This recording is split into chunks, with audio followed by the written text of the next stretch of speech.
on this review po, I am really thankful for this review actually because nung bumalik na ako sa bedside, it's really helping me because I can assess my patient. Bali may additional na ako na info kung paano i-assess yung patient po. And also, on what possible, anong pwede kayo manage mo sa patient. So, ganun. It's really helping me kasi bali nasasabi mo na po, masasuggest mo na po na to, ganito, ganyan. Yun po. And I'm really, above all, I'm thankful for that. Yun po. Because I have the capacity na maka-help po sa mga patients po. Especially that I am working in a government hospital po.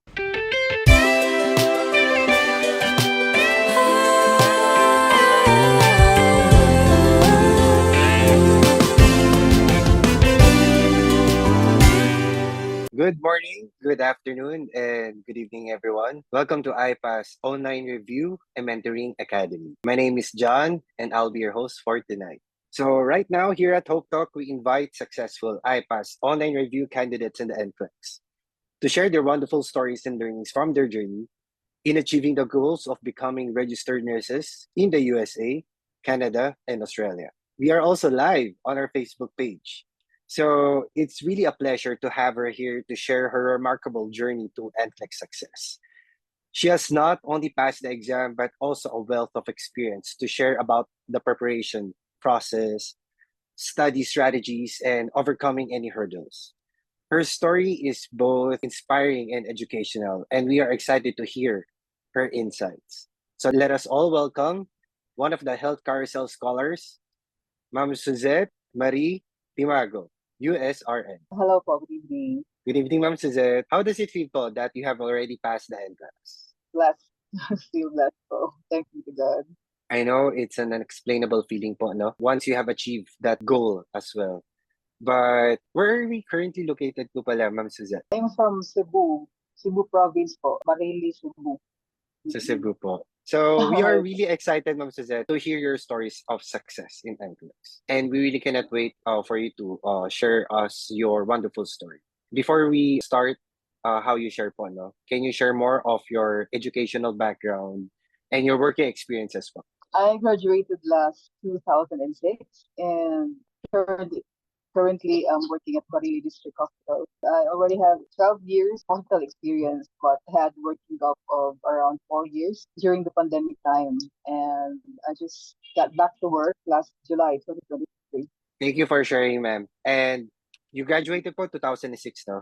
So, I mean, after graduation, nag-work na po kayo as a staff nurse. Yes po. But Go ahead then, po. nga po, I stopped working due to some family conflicts 2019. And then just got rehired from Marili District Hospital July of 2023. I see. So, ma'am, until 2023 po, kayo nag-trabaho as a staff nurse po, no? So, what are you currently doing right now po? If you don't mind asking. Staff nurse po, tapos ilan po, nagtatrabaho lang po sa hospital yun.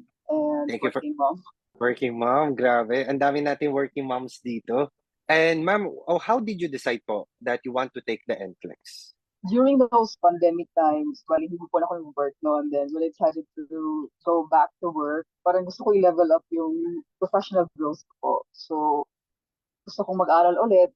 So, I decided na i-pursue ko na rin yung dream ko, US dream. Then, so, I decided why not mag-take ng NCLEX para sabay na rin yung pag-study ko ulit and tapos take ng exam. And did someone influence you po to start your NCLEX right now? For a better future for the family and for my 5 kids. And parang gusto ko na rin po i-pursue kasi yung dream ko kasi long time. Nung naging mother na po ako, yung priority ko na po is yung mga kids. So now that they're growing up and it seems na taking the NCLEX and pursuing that dream will give them a better future. So yun, sinusunod na po. Taking a chance on it. Para sa pamilya. Yun po yung nakikita ko talaga, Ma'am Suzette. Para sa pamilya. Oo.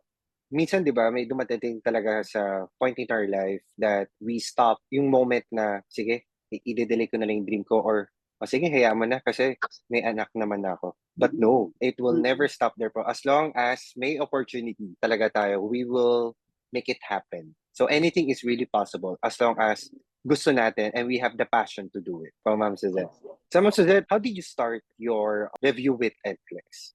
And most especially, how did you find out health carousel?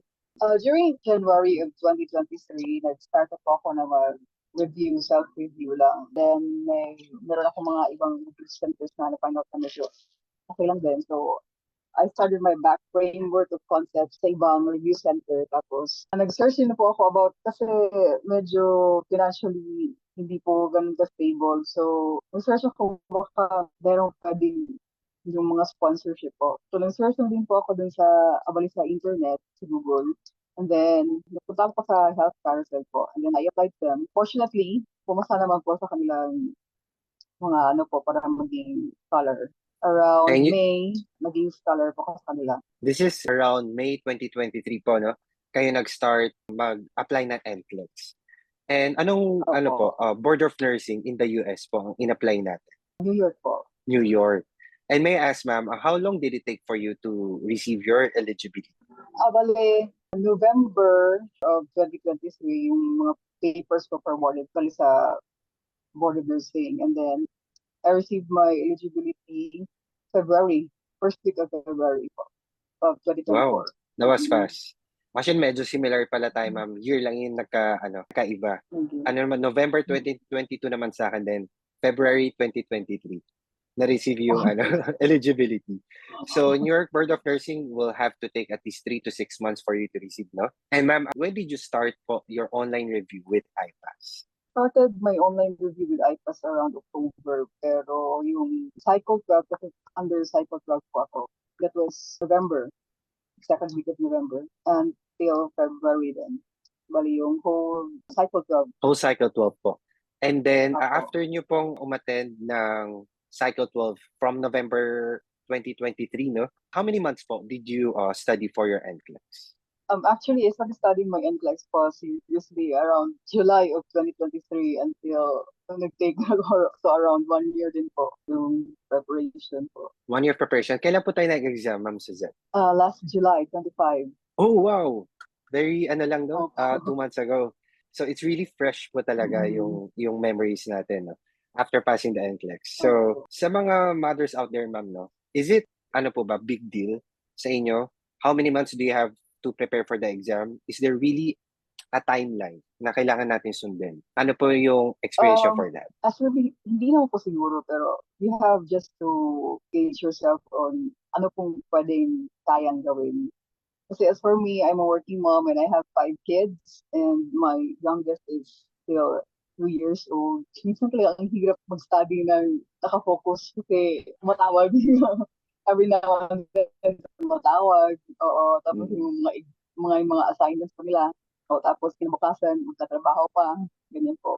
But ginawa ko po is, I just set a time para mag-study alone. Kung baga, after dinner, I set around 2 hours. Bali, magkukulong ako sa kwarto. Para makapag-study lang muna ako. So, I'll just tell them that, maglaro muna kayo dyan, ha? Muna ako sa taas. I will just study. After that, pwede na akong, ulit. I can cater them again. I understand, Yan po. ma'am, no? May iba po na they have 1 kid, 2 kids, but you have 5 kids. Yes po. I have 5 kids. A lot of our classmates po are wondering, how are you able to manage po by taking care of your kids at the same time working and studying po? What's the secret recipe? Ini-enjoy ko po yung learning. Parang naging motivation ko to learn more. And parang ginawa ko siyang part of my everyday life. Kapag on duty, tapos hindi naman ganun ka-busy, what I'm doing is, nakikinig po ako sa review. I put my headset on and then bali mga co-workers ko, they always see me on a headset. Parang hindi lang ako nakakausap. Kasi pupunta ako sa isang sulok o nagiginig ng review or may binabasa. Na-enjoy ko siya. Or sometimes kahit even nagpe-prepare ng medications, but I just put my headset on. Pero busy naman or may kailangan talaga i-attend to na pasyente or ganyan, mayroong mga having critical patients. So, tinaalis ko naman po. Bali, nakafocus ko talaga sa patient.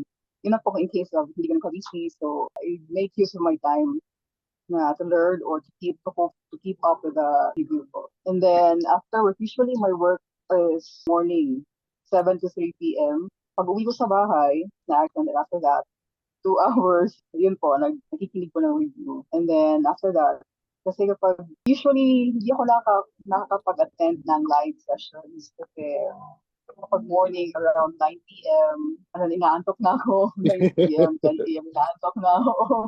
Hindi na kaya, hindi na siya na-absorb, hindi ko na-retain yung mga, ano, mga inputs, wala na, magandang inputs. So yun, kinabukasan na or after work, nakikinig ako around 2 to 3 hours, 10 to 3 hours. I make it a habit po. Tapos parang, part na siya, naging part na siya ng system ko. When I get home, parang I cannot complete my day without listening sa mga reviews ko. So, ganun, parang naging, ano na lang siya, naging habit siya. I So, like yun the yun. fact that you mentioned, Ma'am Suzette, no, that you enjoy learning po. Kasi mahirap nga naman, no, Opo. when we study, na parang napipilitan lang talaga tayo. Lalo na kapag pagod, Mm-mm. you just have to make sure, Opo. sige, mag-aaral na lang ako kahit 2 hours kasi kailangan.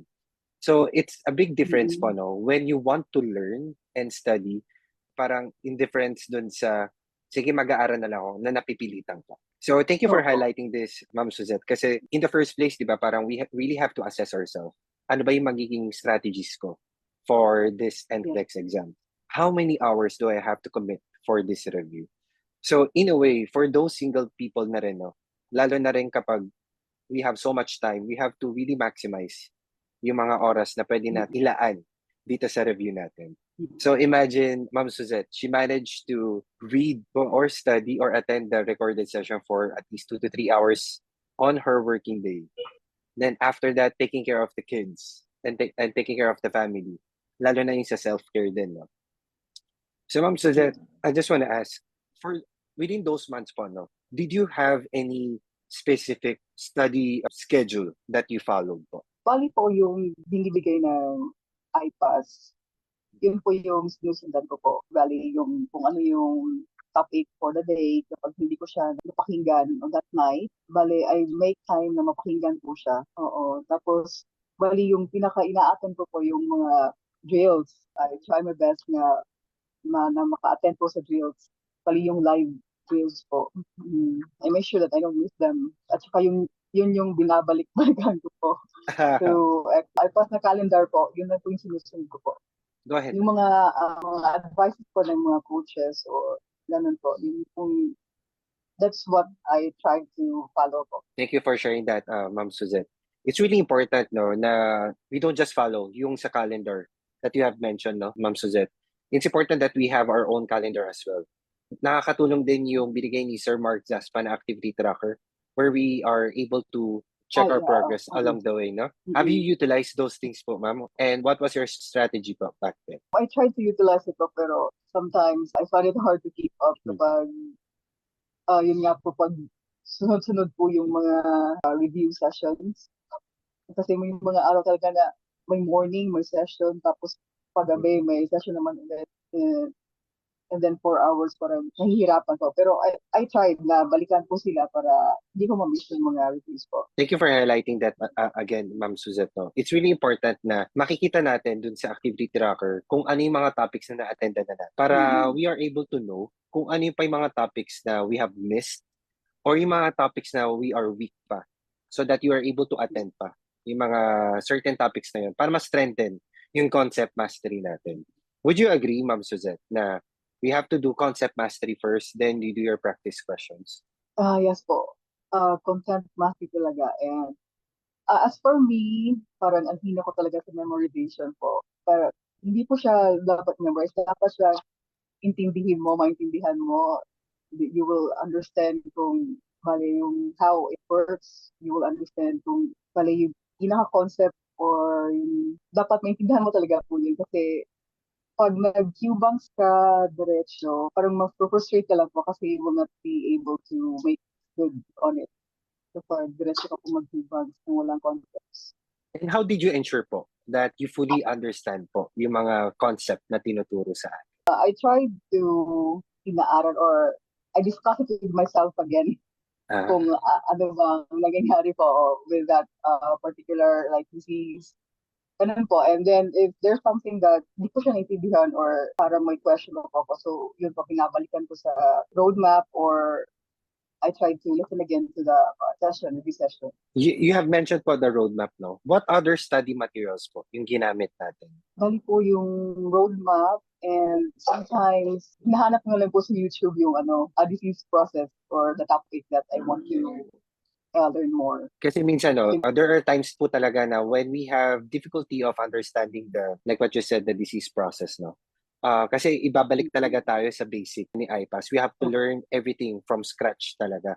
So imagine mo yung 4 years of courses natin nung nag-aral tayo ng college, na-squeeze in siya into 3 months na na-explain sa atin from fundamentals up until to the critical care, no?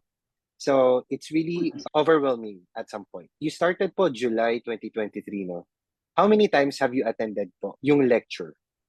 How many cycles po have you attended? Full 12, cycle 12, and then a part of the cycle 13. Because bali yung nung nag-cycle 13 na po, I tried to do some banks na po. And then, pag merong kailangan balikan po na topics, binabalikan ko po. And then, na cycle 13, mga drills po, yung ina-attend ko. How many months po yung advisable, or yung ginawa niyo po based on your experience? How many months availing practice questions or Q banks, no, prior to your examination date? 3 months po. Sa akin kasi, I started answering yung mga Q banks around March of 2024, and then up to July, nag-take na po ako ng exam. Noong July, before July 25, na? Oo, so around 4 months pa lang, 4 to 5 months pa 4 lang ako months. nag-exam. You have mentioned po yung drills, ma'am. Yung drills po talaga, ito yung isa sa mga preparation na hinahanda talaga tayo ni IPASS. So that when we are going to start our practice questions na rin, no, or sa question bank si IPASS, at least we know how to answer and rationalize then at the same time.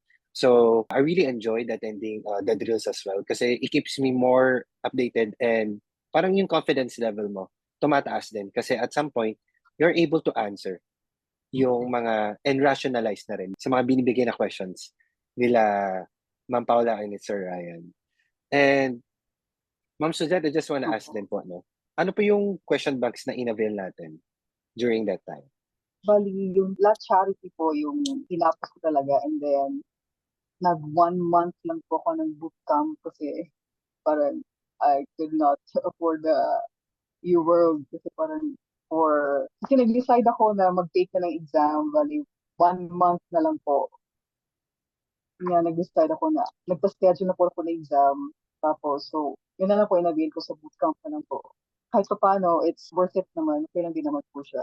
Thank you for sharing po, Ma'am Suzette. How important po is the practice questions dito sa review natin sa NCLEX? And paano niyo po siya na-apply yung mga concepts? Yung practice questions po, it's really important kasi it will teach you how to attack the questions and how to answer. Kasi may mga applications of the concept of bali din po, dun po siya, bali napapractice po siya. It will really teach you yung critical thinking po natin, napapractice po talaga siya.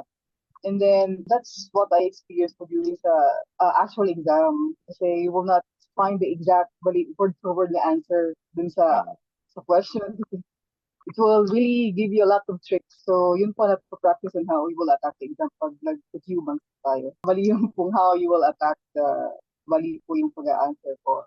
Napapractice po kasi pag nag-Q banks tayo. Doon po sa drills na minimension niyo po, no? So, usually, ginagawa natin, piniprint out natin yan. And we answer the drills before attending the video recorded or the live po, no? So, it's really important then na it's good to assess yourself in a way kasi may iba rin na hindi talaga kaya sagutan yung drills and attend the recorded. Yung iba po, sinasabayan na lang talaga. So, it's really important, no, Ma'am Suzette, it's really helpful na when we avail question banks, doon natin na-exercise yung critical thinking natin, yung clinical judgment. And if there's any mistake, we learn from it. So ma'am, how do you approach po your mistakes during the time na nagsasagot kayo ng mga practice questions?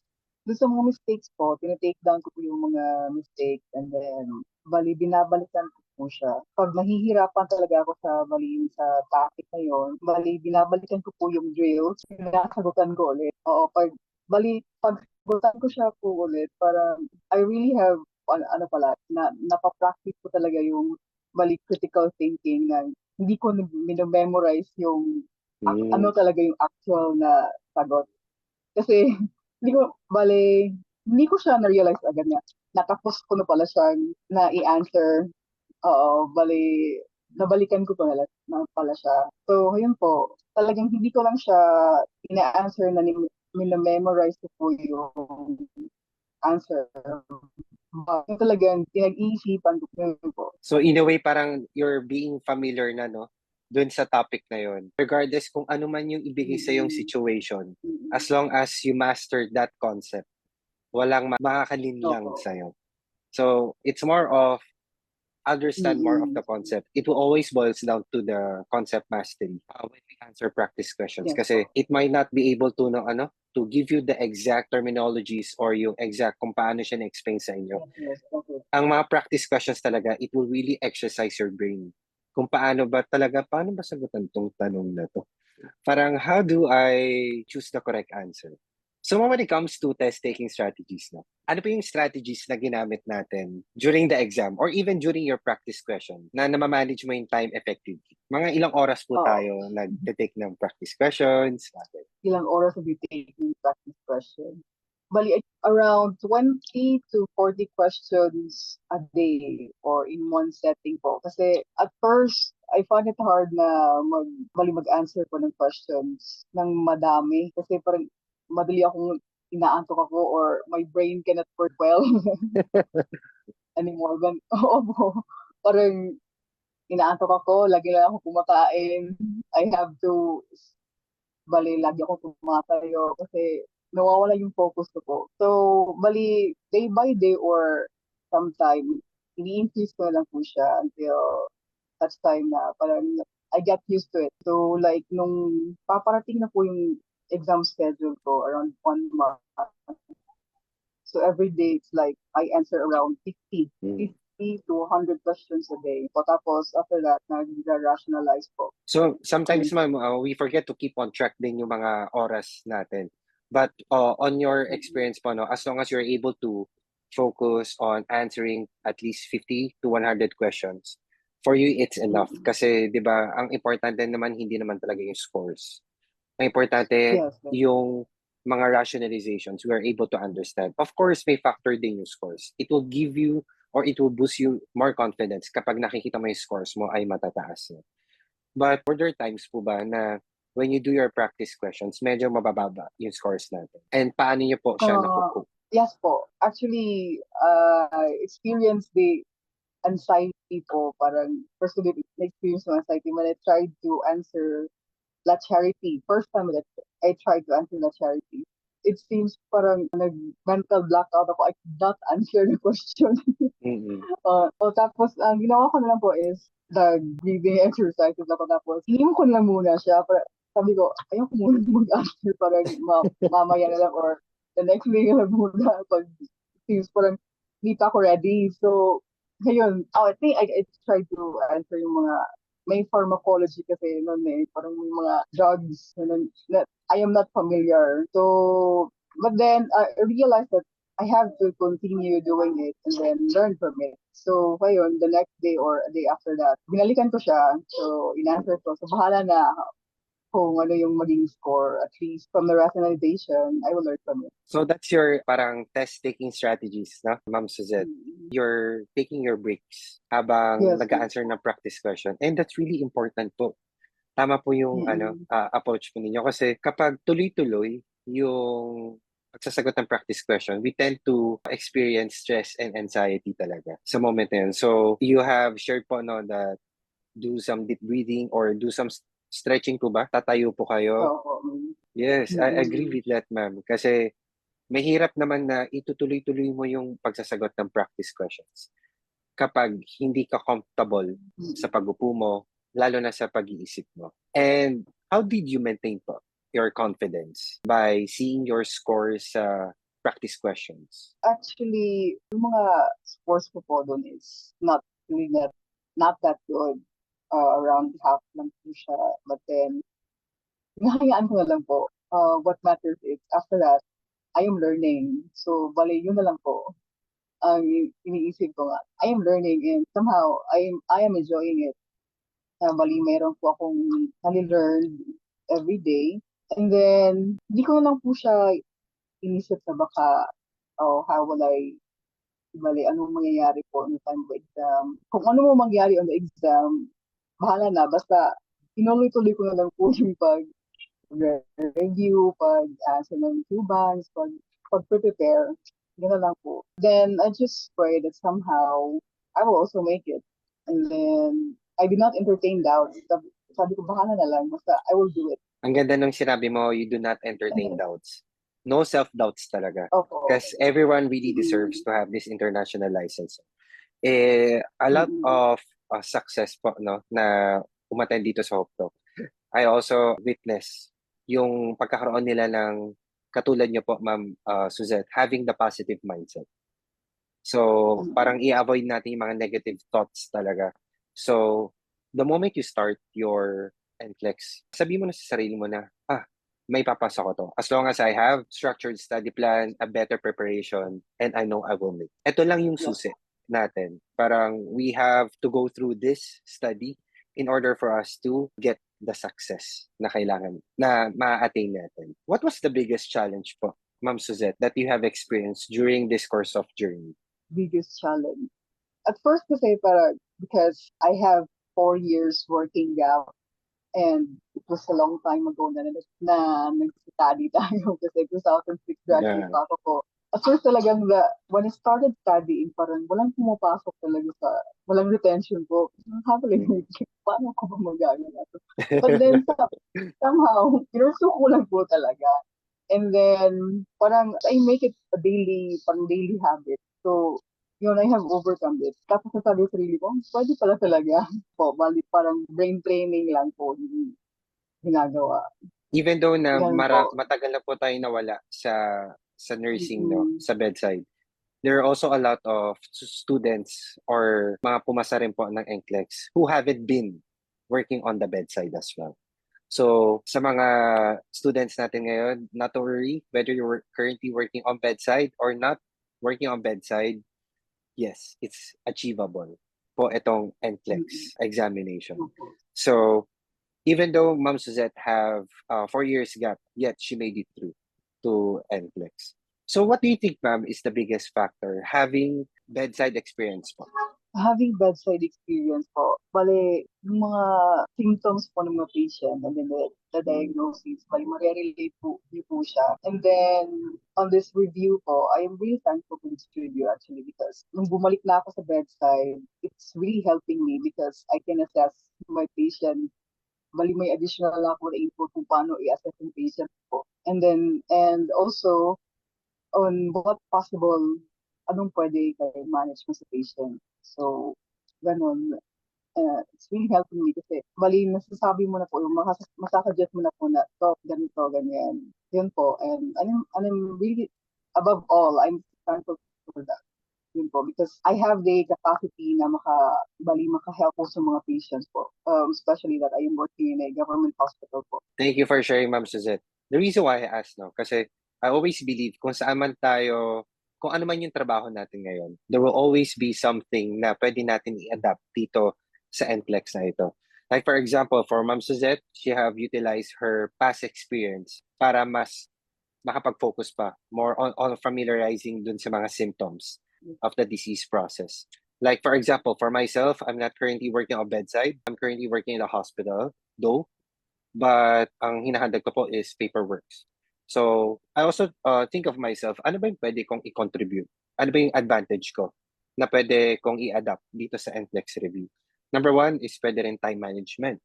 That's a big factor as well. Secondly, your discipline, your work discipline. You can also adapt that in your study.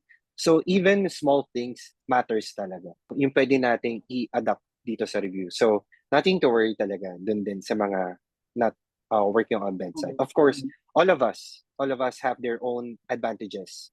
pagdating sa Yes, yes. NCLEX review. Thank you for highlighting that, ma'am. And with regards to your self-assessment po, ma'am, how did you gauge your readiness for the examination? Kasi sabi mo kanina, 1 month lang ikaw nag-practice question. Bali, yung intensive po na practice questions po, bali 1 month lang siya. Kasi, dumating kasi yung, I was allowed na to take the exam. And then I had a colleague na mag-take the exam. Ah, So, parang, sabi ko, parang maging less yung anxiety ko kasi may kasama ako. Tapos, meron na siyang date, naka-schedule na siya. So, nung tinanong ko siya, ano yung date mo? Sabi ganyan, so July 25. Sabi ko, oh, it's a month na lang. So, parang gusto ko makasabay na lang kasi at least may kasama ako. Tapos it will actually, bali, yun yung mga first journeys ko, first time to travel, first time to go to Manila. So, parang gusto ko, mas okay siguro pag makisabay na lang ako para less na yung anxiety and worries ko. So, yun po, somehow I gauge myself that I'm prepared. Yun po, tapos I just ask for God's intervention that somehow I will make it, and then prayers, of course po, as always, prayers. And I prayed to His will that He will give me the RN. He will make God will let me pass the NCLEX exam. Then I actually prayed that bali po yung subconsciously parang yung prayers ko po na sana I will make it at 85, Lord, kasi I may not make it parang pag nag-150, parang yung focus ko po is hindi ganun ka ah, good na po.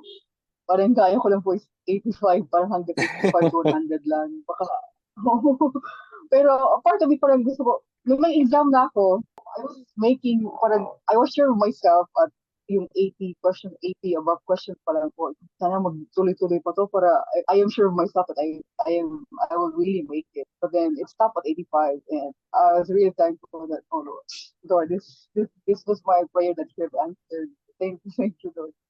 Yun ba kasi, kung nag-QQ banks po kasi ako, parang hindi ako tumatagal ng super daming questions kasi talagang yung focus and anto ko is nandun po. Kasi yun nga po, duty po ako sa morning, and then I do yung intensive Q banks ko po at around 7 p.m. and that will take around 2 to 3 hours. So parang yung antok ko talaga is setting in. Actually asking for advice po yung dun sa coach, sabi ko, how will I cope up with this? So nag-suggest naman po sila na bali yung on the day, bali pagpaparating na po yung exam, you just have to have enough sleep. So, yun po, true. ginawa ko na po na have enough sleep. So, sa exam, yun po, I did not feel any antok po talagang super, dahil po siguro sa medyo anxious, pero I'm really thankful na somehow po. My prayers were answered. Thank you, Ma'am Suzette. You mentioned po yung coach, no? Sino po yung coach natin? Si Miss Kim Lim po. Si Ma'am Kim. Oh, okay. How did Coach Kim po, no, have helped you with your journey to the NCLEX? Ano po yung best advice na binigay niya sa inyo that you have adopt po dito sa review natin? Lagi po niyang in-encourage sa, bali, you just have to believe in yourself, tapos kay management lang po. Ayun po, tapos I was worried kasi way back na parang matagal po ako na-approve na makakuha na po ng APP. When I tried to ask with him or what might be the problem, sabi niya, don't rush into it, just keep the preparation. So, yun po, enjoy ko na lang po yung preparation up until parang when I had my APP, laging tuloy-tuloy na. Bali, yung dapat talaga, you have to prepare yourself before you go take the exam. Like yung sinabi niyo po, Ma'am Suzette, no? Enjoy learning. So what Coach Kim have advised you is to enjoy the process. Trust the process in a way na you will be able to achieve NCLEX. And while I'm checking po our Facebook live sessions right now, Coach Kim is currently watching right now. So, Ma'am Suzette, do you have any message to Coach Kim? Hi, Coach. Thank you so much for your guidance and your encouragement and for guiding me. Thank you so much, Kim. Thank you so much. She said po, congratulations. For sure, Coach Kim Thank you. is really, really proud of her success. And she's now in the USA, no ma'am. We really look up to her and Sir Ryan. Talaga yung buong family nila nandun na. So we are so excited for their journey as well. And for sure, ma'am, this is your time. Darating din yung time na tayo naman ang pupunta doon sa US. Yes po. In God's And perfect time. in God's perfect time, that's true. And with that, Ma'am Suzette, we would like to present to you po your IPASS certificate. This certificate is proudly presented to Suzette Marie Timagos. For successfully passing the NCLEX RN examination, this serves as a proof that the successful candidate indicated in the certificate is a safe nurse based on the USA Standards of Nursing Practice, signed by Sir J. Padong and Sir Mark Zaspa. Congratulations po, Ma'am Suzette. Thank you po. Thank you. Ma'am Suzette, what was your motivation throughout this challenging journey of yours? My motivation po is this learning will somehow help others and will also help me for my professional growth. And this will also help my family. Above all, this learning will help me reach out to others that I may also help them. In a way, ma'am, you're very resilient po in times of difficulties. And you have really persevered po yung NCLEX. That's why you have passed the exam. Yes. And Ma'am Suzette, what will be your advices to our aspiring nurses who will be taking the NCLEX very soon? Just keep the motivation alive, and you have to love what you are doing. And of course, just do not entertain doubts. Be positive. Lift everything to God. You will just let's just pray that may this be His will that we will pass the NCLEX. And then yung resilience po and persistence, we really have to do our part. Hindi po pwede na you just have to ask for it and do nothing. You have to do our part po. Yun po, persistence and keep the motivation alive. Love what you're doing. Those are great advices po, Ma'am Suzette. And when it comes to self-care, ma'am, no, ano naman yung ginawa niyo that you can advise to our classmates? Of course, hindi ko po may advice yung enough sleep because hindi po talaga tayo makukuha ng enough sleep. Opo, ano na po siguro. In times of, pag nasi-stress na po tayo, we have to take a break. Take some time for a break and then do not entertain worries. Huwag tayong wag sobrang mag-worry po. We just have to trust God that somehow He will help us get through this. Yun po, wag mag-worry. And then, as for me, as for my preparation, po yung, you have to consider yung ano yung weakness niyo po and you have to work on it. Sa akin po, hindi po ako nakapag-sustain on a screen. So, yun po, what adjustment I have done is I really have purchased an anti-red glasses for me so I can sustain facing the screen or a monitor. Kasi parang after an hour, sumasakit talaga yung ulo ko. Yun po. That's it, ma'am. That's a wonderful advice, no? Parang hindi ko yata siya na-adapt before, yung red glasses. Na para naman hindi ganun ka-tiring sa mata, no? So, classmates, pwede nating i-take that advice coming from Ma'am Suzette. So, Ma'am Suzette, how did IPASS, Online Review, and Mentoring Academy help you in achieving your American dream? IPASS really have helped me a lot kasi IPASS, yung dedication nila to help nurses to achieve the dream is really intense. They're really dedicated and they love what they are doing and helping really the nurses. And their concept yung po yung mga ginagawa, like structured po yung structured yung frameworks ng mga study plans. Yun po. Thank you so much, Ma'am Suzette, for trusting IPASS Online Review and Mentoring Academy. I know where it is coming from po, no? Talagang here at IPASS, we provide holistic care, lalo na sa mga students natin who are new here at Cycle 15, no? We have personalized one-on-one coaching sessions that can really help you with regards to your situation. So we will not generalize anything. Oh, basahin niyo to, ganyan.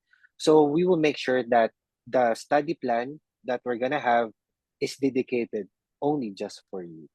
So for sure, ma'am, no, you have experienced that with Coach Kim. Yes, yes. And we Mm-mm. have really dedicated educators and coordinators that ano rin po, no, talagang yung passion nila, you can really see it. Kaya parang naano na rin tayo, parang nahahawa Opo. na rin tayo with their passion, di ba? So ma'am, do you have any message to your support system po? Like most especially the health carousel and your entire family.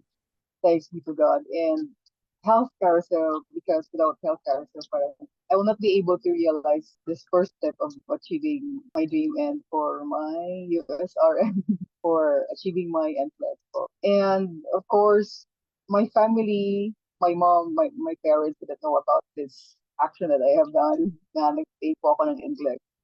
Bali, nalaman Ah, lang po nila.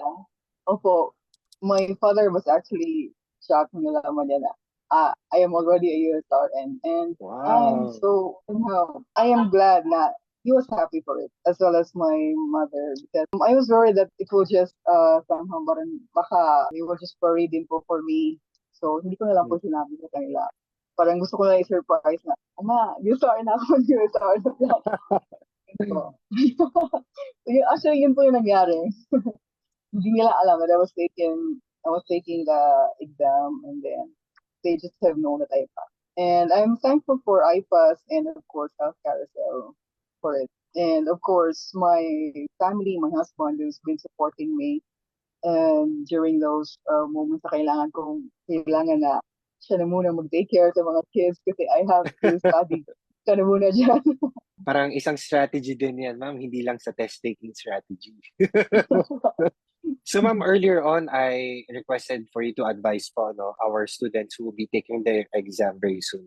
So, ma'am Suzette, dito naman po, what will be your advice to the mothers out there na medyo nahihirapan po on their review? There are moments na talagang you just parang makakaya ba natin to? Pero somehow we have to keep it going kasi somehow what we are doing is parang para sa kanila din naman po for the welfare of our kids, for our family. And then, pag may time na po parang talagang we feel parang hindi kaya, break na lang muna. Parang i-enjoy na lang muna natin yung makipaglaro na lang muna tayo sa mga kids if kailangan kasi they will really want to catch your attention. Parang gusto yung attention natin. So parang times like that, yun na lang muna. Give our attention to them and then after an hour or two, parang they will be maging okay na sila. So doon, we will do our thing na po na mag-study. Parang That's kaya lang wonderful, natin ma'am Suzette. i-balance. Oo. Mm-mm. It's Kasi and easier then said you than have done, no? to Parang ganyan. As for me po, I will, parang sinasabi na sila, si mami mag-study muna ako ha. So after this, sige, maglaro muna tayo. But after this, ako naman, kailangan ko mag-study. So, dyan muna kayo na lang maglaro. Mag-study ako sa taas. Ganun po. Somehow, they will understand. It's all about teamwork, no, ma'am? Hindi lang talaga dapat tayo yung, I mean, that's why it's really important to have the support system around us. So, para naman malesen yung mga, hindi ko naman pwedeng sabihin yan. But yung So, mga, at least yung mga mabibigat na bagay na pwede natin ibaba muna sa shoulders natin.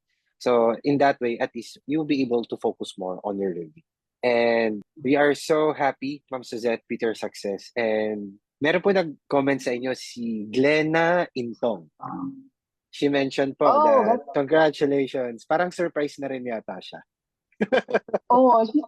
actually, she's my co-worker way back on Manila South General Hospital. Co-workers po kami sa office. And she's now in Japan. Sa iPad din pala siya, kaya yun ko lang nalaman din po. Nako-connect talaga Mm-mm. tayo sa IPASS family rin. No?